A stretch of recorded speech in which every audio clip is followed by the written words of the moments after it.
Betrayal is the crack that lets everything inside spill out. It looks different in different lives. A signature that wasn't, a promise broken at the altar, a job stolen by someone with charm, a life repackaged and sold as new. Sometimes payback arrives like a storm. Sometimes it comes like frost, slow, precise, and inevitable. Today we tell 6 people's stories, not to encourage vengeance, but to examine how ordinary people respond when the people they trusted rearrange their lives. These are stories of hurt, ingenuity, and the cold calculus of payback. Some plans are petty, some are elegant, some are devastatingly practical. If you stay with me, you'll feel those first stinging moments again, the betrayal, and then watch as ordinary lives pivot into action. Revenge is a word that carries both shame and satisfaction. Most people imagine it as dramatic, a shouting match, a confrontation on a balcony. Real life rarely obeys the rules of drama. Real-life payback is logistics, patience, and moral reckoning. It's the patient replacement of a counterfeit note with evidence, the substitution of an object that reveals lies, the quiet exposure of a whisper in a boardroom. There are rules in these stories. They avoid bloodshed. They focus on restoring dignity, revealing truth, or ensuring safety.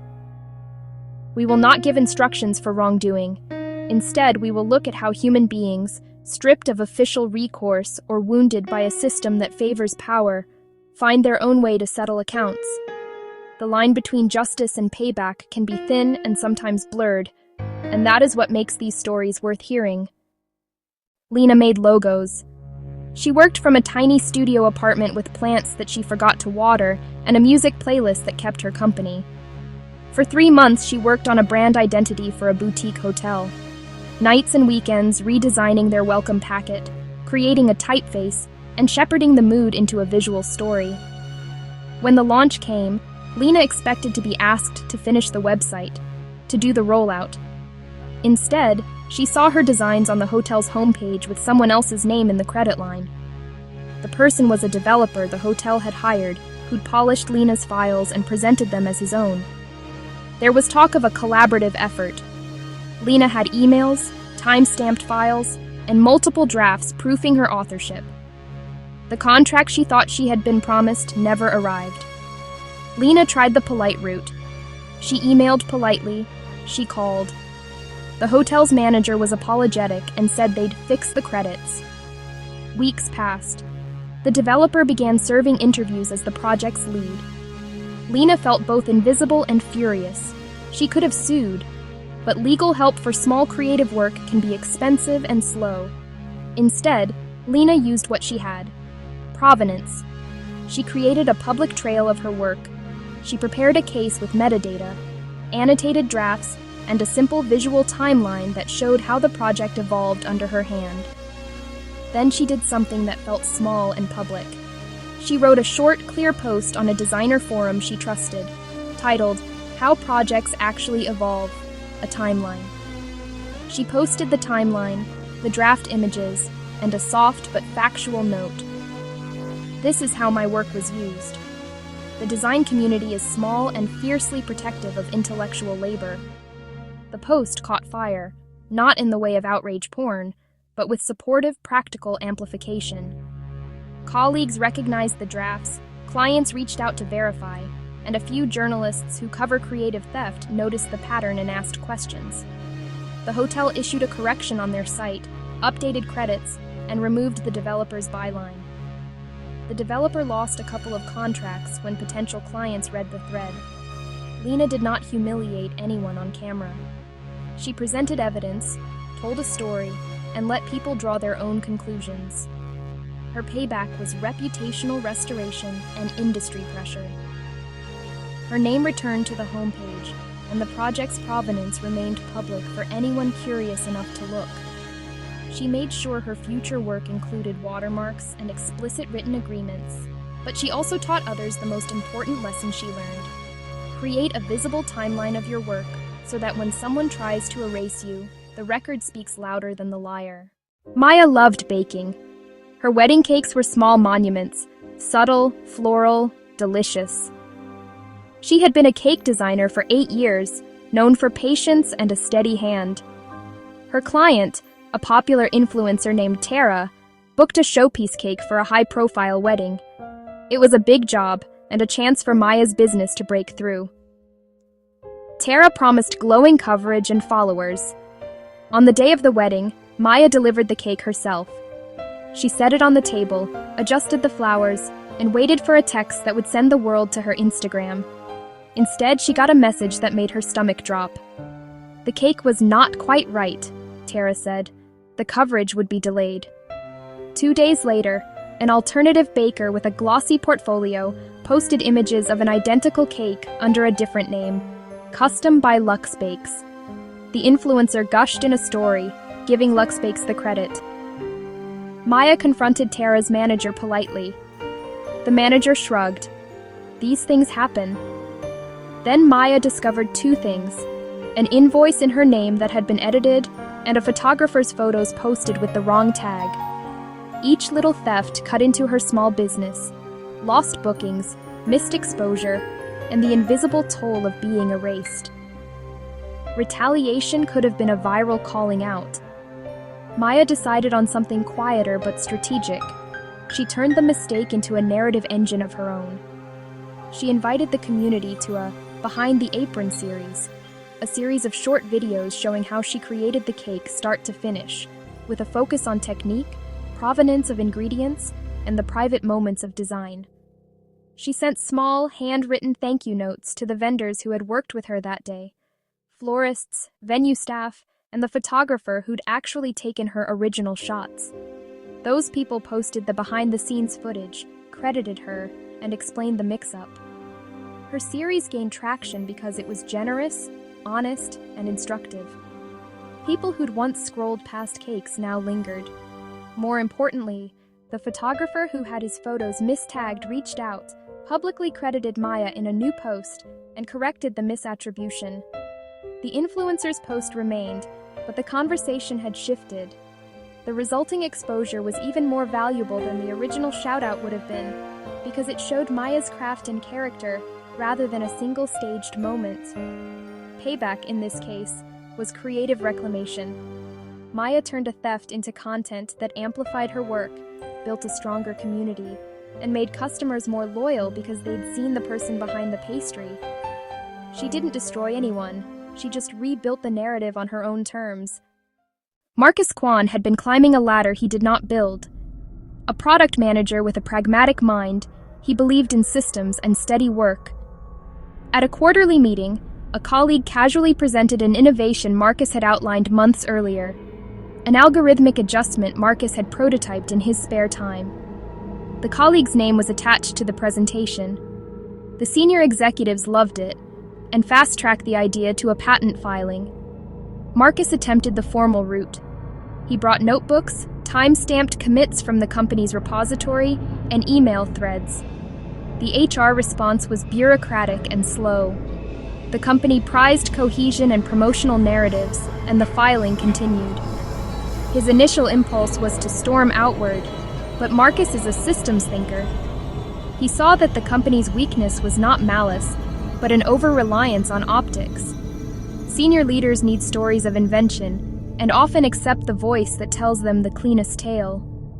So Marcus did what he could to change the story's architecture. He began careful, private conversations with engineers who had worked with him, asking if they would co-sign statements about the development timeline. He exported commit histories, code comments, and internal chat logs that showed his role clearly. He then approached an outside tech journalist with a clear, non-sensational dossier, evidence plus a human narrative about how credit is often misaligned in startup cultures. Marcus was careful. He wanted recognition, not ruin. The journalist ran a critical piece about how the company's patent filing did not reflect the development work accurately. The article highlighted the disconnect between publicity and engineering reality. Investors and partners asked questions. Within weeks, the company opened an internal audit. The patent application was amended. Marcus's name was added to the patent filing. The colleague faced an HR inquiry and was reprimanded for failing to attribute contributions. Tara and Daniel had been married for 5 years. When he left quickly. A handful of clothes, a changed locker combination, and a new profile on every dating app with photographs taken in a sunlit loft that used to be theirs. Daniel's leaving was not only emotional, it was financial. He took the joint savings, leaving Tara scrambling to make rent and pay bills. He also used shared accounts to redirect subscriptions and to appear current while she fell behind. People cope with betrayal in different ways. Tara could have gone public with all the anger in a single blazing post. Instead, she did something slow and precise. She reclaimed visibility on her own terms. She started a side project, a blog called Rebuild, documenting the mundane realities of untangling a shared life. She wrote about bills and feelings, and she invited professionals, lawyers, therapists, financial counselors, to write guest posts. Her transparency drew readers who were quietly suffering similar betrayals, but her real payback came through a quiet forensic step. Tara had kept password hints in a digital notebook. She used them to trace where accounts had been moved and worked with a forensic accountant to follow the money. The accountant uncovered transfers that had been routed through a friend's shell account. When confronted with the evidence and legal pressure, Daniel negotiated a settlement that returned a portion of the savings, and he agreed to a timeline to repay the rest. More than money, the story of Tara reclaiming her name and her life attracted a community of readers who trusted her voice. Brands reached out for collaborations. A small freelance income grew into a stable column. Tara's payback was twofold. She recovered money and found a new identity built from the honesty of her narrative. She turned a wound into a resource for others, proving that sometimes payback bends toward rebuilding a life rather than punishing a person. In a quiet cul-de-sac, neighbors tend to know each other's habits, which porch light stays on, whose mail piles up. When a developer bought a nearby lot and began to skimp on foundations, the neighborhood's safety and property values were put at risk. The developer cut corners, poor drainage, cheap materials, and a promise that inspections had passed. At first, polite complaints were filed with the council. The council shuffled papers. Construction continued. The developer's PR team posted staged photos of happy families. The neighbors grew anxious, basements flooding, cracks in footpaths, and the knowledge that when big money moves in, small voices can be drowned. This story's protagonist is Omar, a retired civil engineer who loved the cul-de-sac and its summer barbecues. He spent his days walking the neighborhood and his evenings poring over building codes. He compiled a file of violations, took measurements, and ordered an independent inspection.